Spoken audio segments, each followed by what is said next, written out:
हार्दिक पांड्या पुढच्या सीझन खेळणार आहे की नाही याबाबत एक मोठी माहिती समोर आली आहे। काय आहे ती माहिती सांगते, पण त्या अगोदर थोडक्यातला नक्की फॉलो करा, कारण IPL चे सगळे अपडेट्स आम्ही तुम्हाला रोज देतो। 2026च्या IPL सीझन मध्ये मुंबई इंडियन्सची कामगिरी अत्यंत खराब झाली। त्यांनी 14 पैकी तब्बल 10 मॅचेस गमावल्या आणि ते थेट 9व्या नंबरवर फेकले गेले। गेल्या 6 वर्षांपासून मुंबईला एकही ट्रॉफी जिंकता आलेली नाहीये।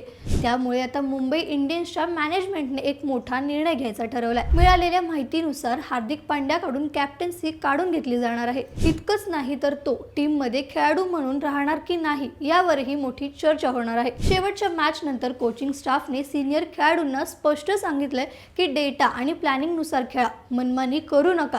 राजस्थान आणि हैदराबाद सारख्या टीम्सनी पॉवर प्लेचा तुफान वापर केला, पण मुंबई मात्र जुन्याच पद्धतीने खेळत राहिली। हार्दिकला रोहित शर्माच्या जागी कॅप्टन केल्यामुळे फॅन्स आधीच नाराज होते आणि आता या खराब कामगिरीमुळे मॅनेजमेंटचा संयम सुटलाय। मग तुमच्या मते मुंबई इंडियन्सचा पुढचा कॅप्टन कोणाला करायला पाहिजे? त्या खेळाडूचं नाव आम्हाला कमेंट्समध्ये नक्की सांगा। ही रील मुंबई इंडियन्स फॅन्सला शेअर करा आणि अशाच क्रिकेट अपडेटसाठी थोडक्यातला फॉलो करा। बातमी म्हणजे थोडक्यात।